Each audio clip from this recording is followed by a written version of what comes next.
بسم اللہ الرحمن الرحیم۔ السلام علیکم اسٹوڈنٹس، آج ہم لوگ اپنا لیکچر نمبر 10 کریں گے۔ آج کے لیکچر میں ہم لوگ احادیث کی کمپائلیشن کے بارے میں پڑھیں گے۔ پہلے تو یہ ہوتا تھا نا کہ شروع میں صحابہ کرام نبی کریم صلی اللہ علیہ وآلہ وسلم سے جو کچھ سنتے تھے وہ اس کو ذہن نشین کر لیتے تھے، لیکن بعد میں کمپائلیشن کا سلسلہ کیسے سٹارٹ ہوا، یعنی کہ احادیث کو بکس کی فارم میں لکھنا کیسے سٹارٹ ہوا، اس چیز کے بارے میں آج ہم لوگ پڑھیں گے۔ اور کون کون سی بکس ہیں ان کے بارے میں بھی پڑھیں گے۔ تو اوورآل بہت امپورٹنٹ چیپٹر ہے یہ والا، جو ہائی لائٹڈ ہے وہی آپ لوگوں نے کرنا ہے، اور یہ آپ لوگوں نے جیسے جیسے میں آپ لوگوں کو بتاتی جاؤں گی نا، اپنے چیزیں اپنے مائنڈ میں بٹھاتے چلے جانا ہے، ٹھیک ہے۔ ہم لوگ چلتے ہیں اپنے آج کے لیکچر کی طرح۔ ویڈیو کو اینڈ تک دیکھیے گا اور چینل کو سبسکرائب لازمی کیجیے گا۔ حدیث کی کمپائلیشن کا مطلب یہ ہوتا ہے کہ احادیث کو لکھ لینا، ان کو محفوظ کر لینا، نبی کریم صلی اللہ علیہ وسلم کی احادیث کو بک فارم میں لکھ لینا، ٹھیک ہے۔ جیسے حضرت ابو ہریرہ کی جو کلیکشن ہے اور جو دوسرے صحابہ کرام ہیں انہوں نے بھی اپنی اپنی احادیث کی کلیکشنز بنائی ہوئی ہوتی تھی۔ 11,000 صحابہ کرام جو ہیں ان کے نیمز آج بھی مینشن کیے جاتے ہیں جب بھی احادیث روایت کی جاتی ہیں۔ تو حضرت عمر رضی اللہ تعالیٰ عنہ یہ فرماتے ہیں کہ میں اور میرا ایک انصاری ہمسایہ تھا، ہم بنو امیہ بن زید میں رہا کرتے تھے۔ یہ ایک قبیلہ ہے جو کہ یہ قبیلہ تھا جو کہ مدینہ کے باہر مشرق کی طرف واقع تھا۔ تو حضرت عمر فرماتے ہیں کہ میں اور میرے جو ہمسائے تھے، ہم نے یہ ڈیسائیڈ کیا ہوا تھا کہ ایک دن وہ جایا کریں گے نبی کریم صلی اللہ علیہ وسلم کی باتیں سننے، حدیث وغیرہ سننے، اور ایک دن میں جایا کروں گا۔ جب میں جاتا تھا تو میں آ کے سب کچھ انصاری کو آ کے بتا دیتا تھا، اور جس دن وہ جاتے تھے تو وہ اس طرح سے مجھے آ کے بتا دیا کرتے تھے۔ حضرت انس رضی اللہ تعالیٰ عنہ کہتے ہیں کہ جب ہم لوگ نبی کریم صلی اللہ علیہ وسلم کی احادیث کو سنتے تھے تو ہم اس کو ریپیٹ کیا کرتے تھے تاکہ وہ ہمیں یاد ہو جائے۔ حضرت ابو سعید خدری رضی اللہ تعالیٰ عنہ یہ فرماتے ہیں کہ جب ہم لوگ سنتے تھے اور لکھ لیتے تھے احادیث، جب ہم لوگ نبی کریم صلی اللہ علیہ وسلم کے پاس بیٹھے تھے تو ہم سنتے بھی تھے اور لکھ بھی لیا کرتے تھے۔ حضرت ابو ہریرہ فرماتے ہیں کہ کوئی بھی ایسے صحابی نہیں ہے جنہوں نے مجھ سے زیادہ احادیث یاد کی ہوں سوائے حضرت عبداللہ بن عمر کے۔ حضرت عبداللہ بن عمر نے زیادہ احادیث یاد کی تھی، اور وہ اس لیے کیونکہ وہ لکھ بھی لیا کرتے تھے، اور جو حضرت ابو ہریرہ تھے وہ لکھتے نہیں تھے۔ خیر انہوں نے لکھا تھا لیکن اپنی عمر کے آخری حصے میں جا کے انہوں نے کچھ احادیث لکھی تھی۔ نبی کریم صلی اللہ علیہ وسلم کی جو بھی احکامات ہیں، احکامات کیا تھے ان کے، یا ان کے کمانڈمنٹس کیا تھی احادیث کے لکھنے کے بارے میں، اس میں ہم لوگ پڑھتے ہیں۔ حضرت عبداللہ بن عمر نے فرمایا تھا نبی کریم صلی اللہ علیہ وسلم سے کہ جب ہم آپ سے احادیث وغیرہ سنتے ہیں تو کیا ہم اپنے ہاتھ سے بھی ہیلپ آؤٹ لے لیا کریں، یعنی کہ جب ہم لوگ یاد تو کر رہے ہوتے ہیں تو کیا ہم لوگ ساتھ لکھ بھی لیا کریں۔ تو نبی کریم صلی اللہ علیہ وسلم نے فرمایا کہ اگر میری باتیں ہیں جس کو تم نوٹ ڈاؤن کرنا چاہتے ہو تو پھر تم اپنے دل کے ساتھ ساتھ اپنے ہاتھ سے بھی مدد لے سکتے ہو، یعنی کہ لکھ بھی سکتے ہو۔ انصار کی طرف سے ایک نبی کریم صلی اللہ علیہ وسلم کے صحابی تھے جنہوں نے یہ شکایت کی تھی کہ جب ہم لوگ احادیث سنتے ہیں تو ہم لوگ زیادہ تر احادیث کو بھول جایا کرتے ہیں۔ تو نبی کریم صلی اللہ علیہ وسلم نے یہ فرمایا تھا کہ تم اپنے ہاتھ سے بھی ہیلپ آؤٹ لے لیا کرو، یعنی کہ تم لکھ لیا کرو احادیث وغیرہ۔ حضرت رافع بن خدیج جو تھے وہ یہ کہتے ہیں کہ انہوں نے نبی کریم صلی اللہ علیہ وسلم سے پوچھا تھا کہ ہم بہت ساری چیزیں آپ سے سنتے ہیں تو کیا ہمیں وہ لکھ لینی چاہیے۔ تو نبی کریم صلی اللہ علیہ وسلم نے فرمایا تھا کہ کوئی غلط نہیں ہے اگر تم لکھ بھی لو۔ تو اس کے بعد حضرت عبداللہ بن عمر بن العاص فرماتے ہیں کہ انہوں نے فرمایا کہ what I used to hear from the messenger of Allah I used to write، یعنی کہ جو کچھ میں نبی کریم صلی اللہ علیہ وسلم سے سنتا تھا تو میں اسے لکھ لیا کرتا تھا، اور اس نیت کے ساتھ لکھتا تھا کہ مجھے وہ چیز یاد ہو جائے۔ لیکن جو قریش تھے انہوں نے مجھے اس چیز سے منع کر دیا اور فرمایا کہ جو کچھ تم سنتے ہو وہی تم لکھ لیتے ہو۔ تو نبی کریم صلی اللہ علیہ وسلم بھی کیونکہ ایک انسان ہے تو غصے میں وہ بھی کوئی غلط بات کہہ سکتے ہیں، کوئی ایسی بات بول سکتے ہیں جو کہ تمہیں نہیں نوٹ ڈاؤن کرنی چاہیے۔ تو پھر حضرت عبداللہ بن عمر بن العاص فرماتے ہیں کہ میں نے لکھنا چھوڑ دیا۔ دین انہوں نے کچھ عرصے کے بعد حضرت محمد صلی اللہ علیہ وسلم سے اس چیز کے بارے میں ذکر کیا تو نبی کریم صلی اللہ علیہ وسلم نے فرمایا کہ تم جو کچھ مجھ سے سنتے ہو اس کو لکھ لیا کرو، کیونکہ اس ذات کی قسم جس کے دست قدرت میں میری جان ہے، میں کوئی بھی ایسا لفظ نہیں بولتا جو سچائی کے علاوہ ہو، ٹھیک ہے. پھر اس کے بعد نبی کریم صلی اللہ علیہ وسلم کا جو ایک زمانہ تھا اس کی لیٹرز کے بارے میں بھی یہاں پہ ہمیں بتایا گیا ہے. ڈاکٹر حمید اللہ یہ ایک بڑے ایک جانے مانے ہیں، ہسٹورین ہیں، تاریخ دان ہیں اسلامک ورلڈ کے. انہوں نے 300 جو خطوط ہیں نبی کریم صلی اللہ علیہ وسلم کے زمانے کے، اس کو انہوں نے کمپائل کیا تھا. اس کے بعد پریچنگ لیٹرز بھی تھے، یعنی کہ اسلام دین کی تبلیغ کے لیے بھی لیٹرز استعمال کیے جاتے تھے. حدیبیہ کے جب معاہدہ ہوا تھا تو نبی کریم صلی اللہ علیہ وسلم نے دنیا کے 6 بڑے حکمرانوں کی طرف خطوط وغیرہ لکھے تھے، اور اس پہ وہ اپنی مہر بھی لگا دیا کرتے تھے. وہ مہر ہوتی تھی کہ نبی کریم صلی اللہ علیہ وسلم کی ایک سلور کی انگوٹھی ہوتی تھی، چاندی کی انگوٹھی ہوتی تھی، اسی سے وہ مہر لگایا کرتے تھے. یہ کیسر اور کسرا کی طرف بھی یہ خطوط لکھے گئے تھے. اس کے بعد آگے ہم لوگ چلتے ہیں. ریٹن ایگریمنٹس میں موجود ہیں. ڈاکٹر حمید اللہ نے ریٹن ایگریمنٹس بھی اکٹھے کیے ہیں، اپنی ایک بک ہے اس میں الوثائق السیاسیہ میں.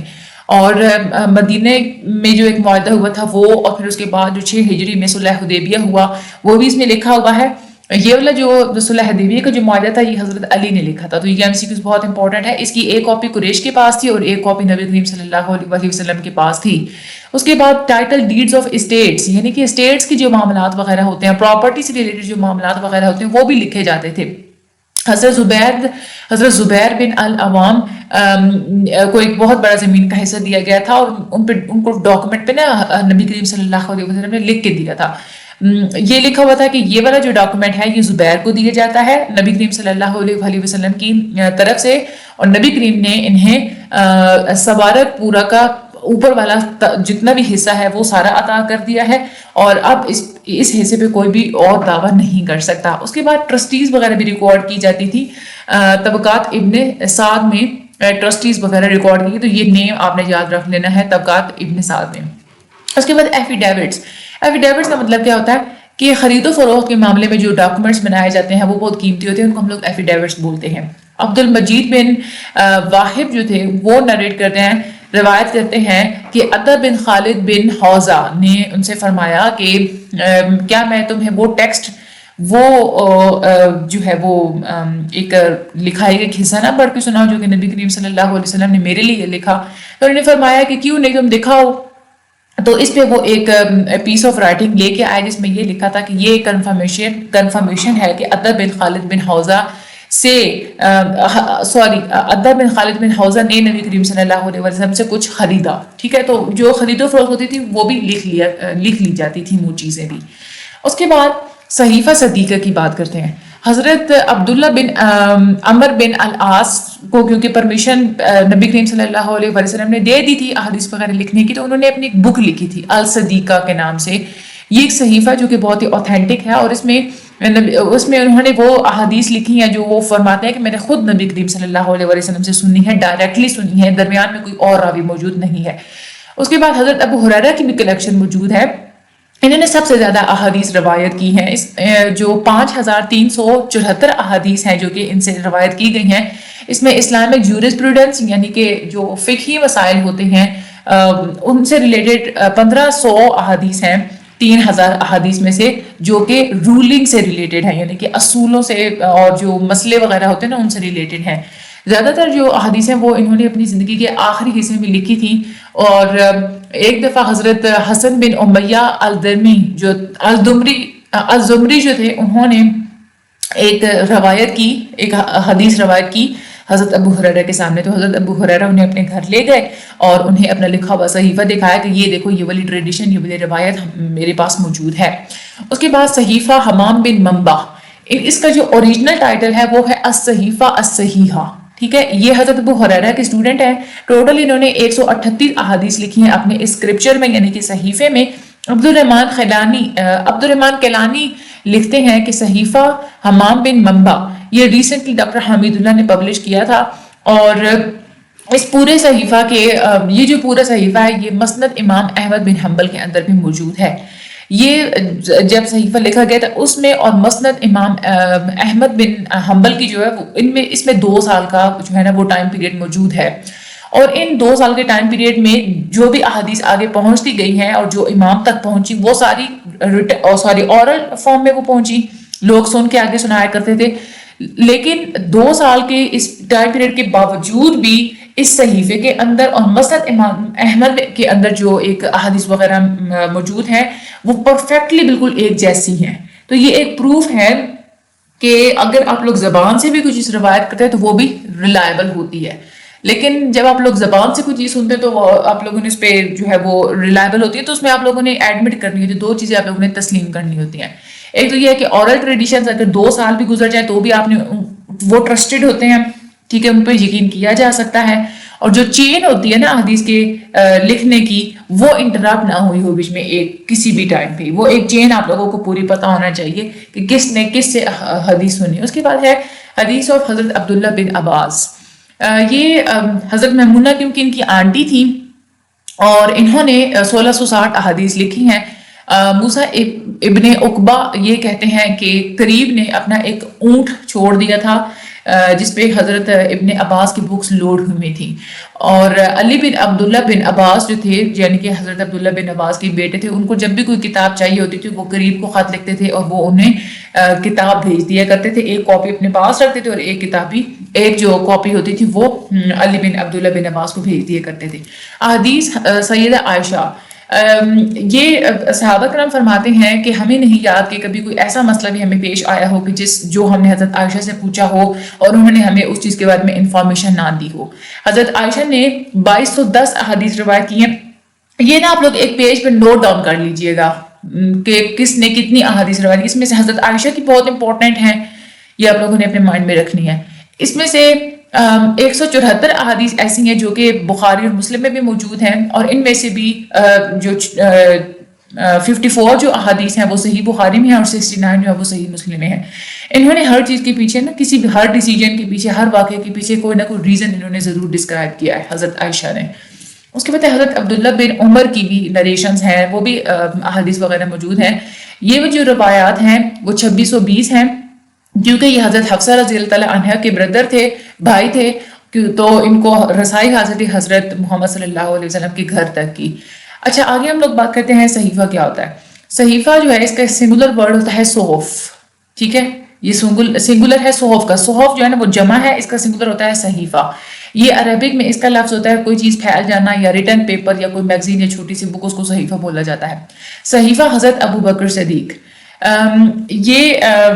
انہوں نے بھی اپنا ایک صحیفہ لکھا تھا. اس میں 500 سے زائد احادیث موجود ہیں، لیکن انہوں نے اپنا یہ صحیفہ جلا دیا تھا. وہ اس لیے جلا دیا تھا، وہ یہ کہتے تھے کہ مجھے خوف ہے کہ اگر میں نے کوئی بھول چوک میں بھی اگر کوئی غلط بات لکھ دی تو پھر میری جو ہے وہ پکڑ ہوگی. اس کے بعد حضرت عمر فاروق، یہ اپنی تلوار کے نیام میں اپنے صحیفے کو چھپا کے رکھا کرتے تھے. حضرت عمر فرماتے ہیں کہ نبی کریم صلی اللہ علیہ وسلم نے یہ فرمایا تھا کہ جو پراپرٹی ہوتی ہے، کوئی بھی جو دولت وغیرہ ہوتی ہے باپ کی، چاہے باپ نے اکٹھی کی یا بیٹے نے اکٹھی کی، تو وہ اس کی فیملی کے لیے ہوتی ہے، ٹھیک ہے. اس کے بعد حضرت عمر نے یہ والا جو ڈیسیجن تھا اس کو باقاعدہ انہوں نے لکھا اور عبد الرحمن بن عوف، زید بن ثابت اور دوسرے کچھ اور مرد گواہوں کی موجودگی میں اس کو سائن کروا دیا. پھر اس کے کافی عرصے کے بعد عبد المالک نے جب کوئی ڈیسائیڈ کرنا تھا اسی طرح کا مسئلہ، تو انہوں نے بھی حضرت عمر کی احادیث کی کتب سے ہی گائیڈنس لی تھی.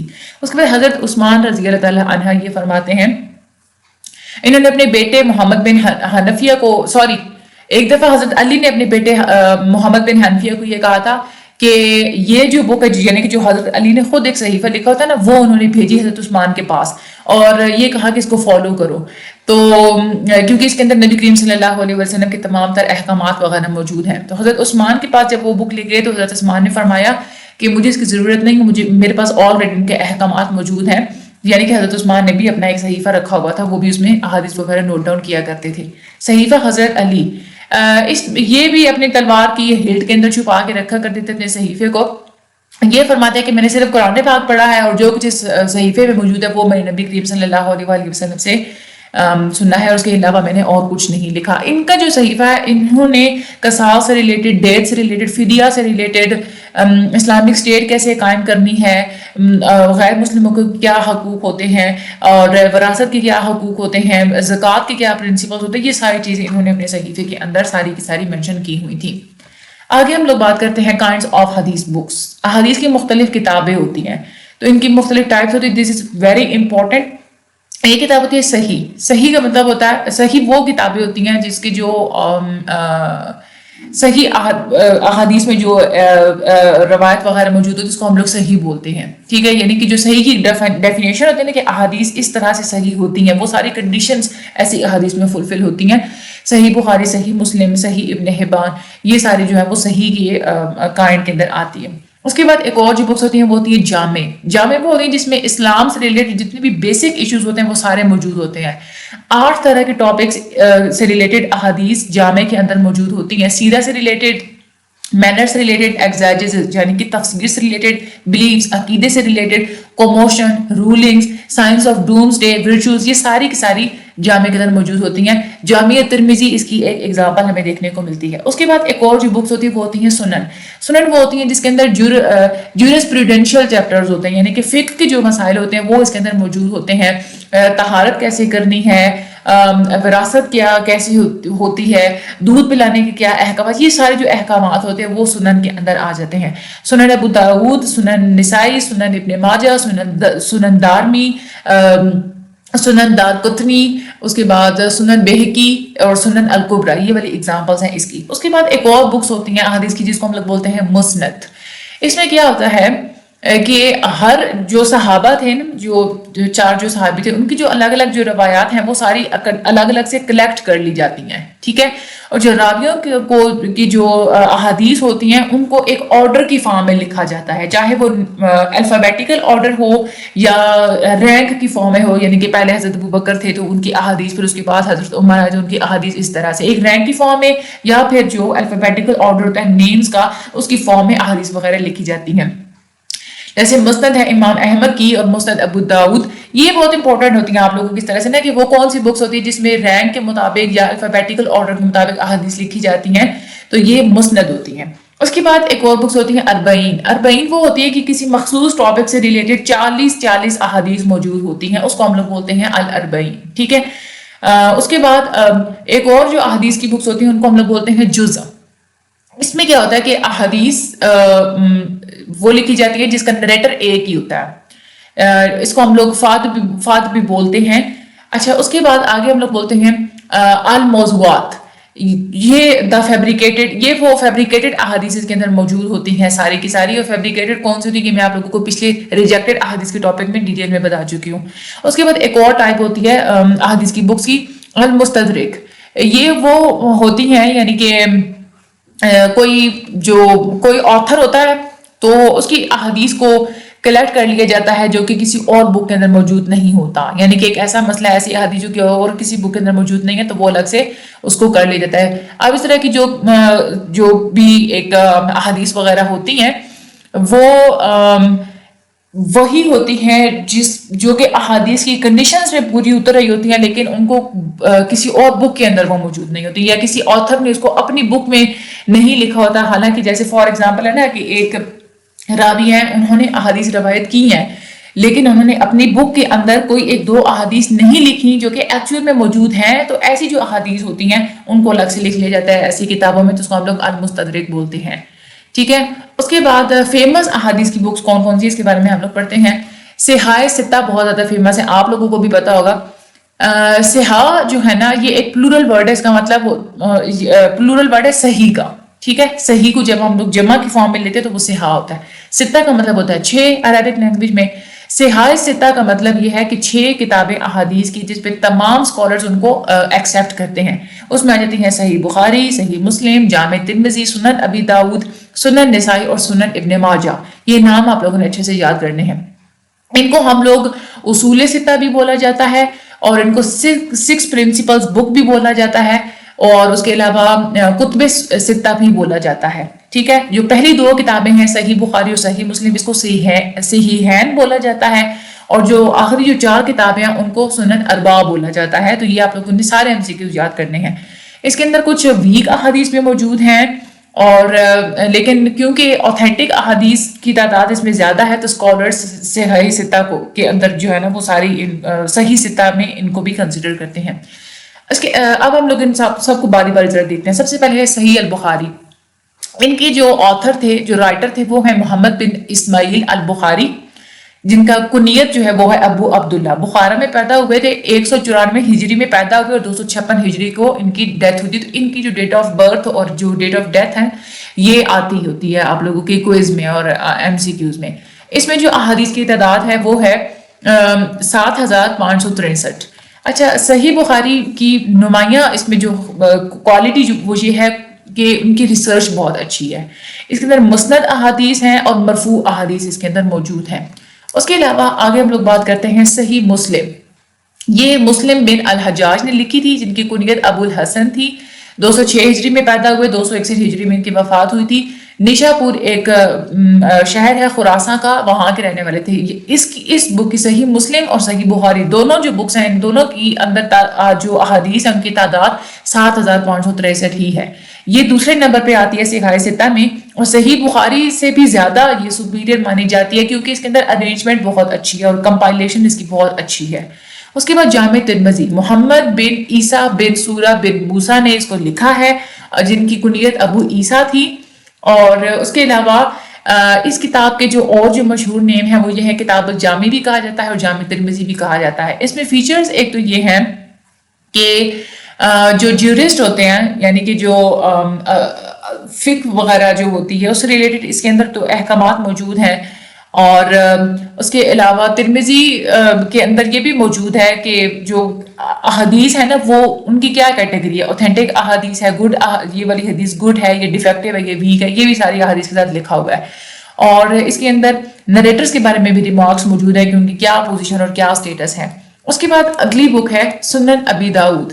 یہ سلیمان بن اشعث بن اسحاق الساجستانی نے لکھی ہے. ان کی کنیت ابو داؤد تھی، تو سنن ابی داؤد جو ہے وہ کہا جاتا ہے اس کو. اور اس کے اندر احادیث کی جو تعداد ہے وہ ہے 5274.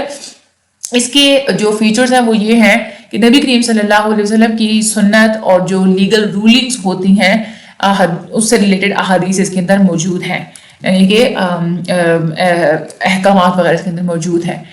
یہ والی جو بک ہے یہ نہ صرف ایجپٹ بلکہ عراق اور ویسٹ کے علاوہ اور بھی مسلم جو ممالک ہیں اس میں بھی پڑھائی جاتی ہے. عراق اور ویسٹ میں بھی پڑھائی جاتی ہے اور ان کے علاوہ مسلم ممالک میں اور بھی مختلف جگہ پہ پڑھائی جاتی ہے. حضرت بن محمد بن ابراہیم یہ کہتے ہیں کہ ایک دفعہ انہوں نے نبی کریم صلی اللہ علیہ وآلہ وسلم کی خواب میں زیارت کی اور وہ یہ کہہ رہے تھے کہ اگر کسی نے سنت کا نالج ابھی تک ایکوائر نہیں کیا یا وہ ابھی تک کوئی بھی انسان جو ہے وہ سنت کا نالج ابھی اس نے وہ نہیں پڑھ رہا یا نہیں پڑھتا تو اس کو سنن ابو داؤد ضرور پڑھنی چاہیے. تو یہ ہم لوگ دیکھ سکتے ہیں کہ یہ نبی کریم صلی اللہ علیہ وسلم کے ہاں بھی یہ مقبول کتاب تھی. اس کے علاوہ سنن نسائی، اس کو لکھنے والے احمد بن شعیب ہے جن کی کنیت ابو عبد الرحمن ہے.